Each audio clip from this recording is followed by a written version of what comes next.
Second Sunday of Easter, the Gospel of John, chapter 20, verse 19 to 31.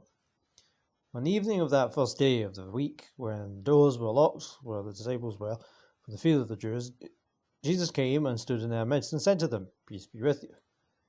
When he had said this, he showed them his hands and his sides, and the disciples rejoiced when they saw the Lord. And Jesus said to them again, "Peace be with you. As the Father had sent me, so I send you." And when he had said this, he breathed on them and said, "Receive the Holy Spirit. Whose sins you forgive are forgiven them, and whose sins you retain are retained." And Thomas, called Didymus, one of the 12, was not with them when Jesus came. So the other disciples said to him, "We've seen the Lord."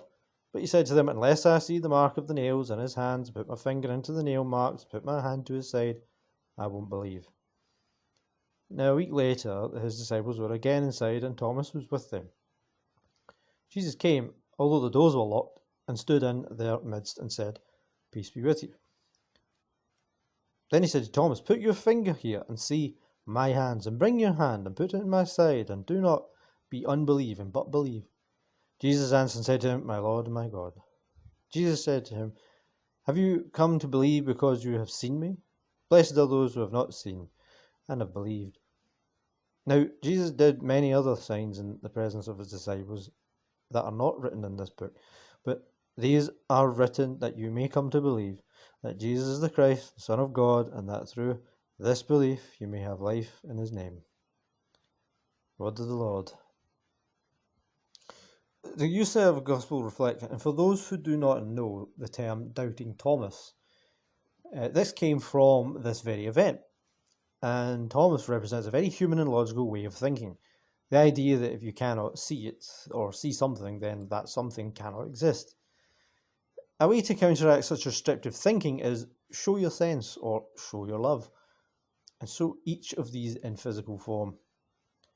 The idea that if you cannot see something, touch it, subject it to scientific variables or hypotheses, then it cannot exist, but it's blown out of the water, that very thinking, with these two very real phenomena. People who appear to only be able to think this way are not blessed with the gift of faith, yet being human they will crave these very things. This is why the soul, believed in or not, has a craving for sense, to rationalise, and for love, to satisfy the need and the craving for affection and recognition. And when all said is done, love itself is immeasurable. Simply put, you cannot live in any capacity without a form of blind faith. The next breath that you have, it's not guaranteed. So how can you quantify your breaths? Human beings cannot measure this with any real constant accuracy, yet God the Father, the Creator, can measure, control, manipulate all matter and antimatter. He created them and everything.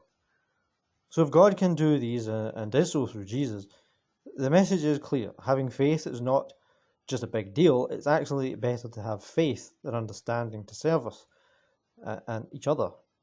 If it wasn't love nor sense that could exist, there would be no vehicle within the human being to express.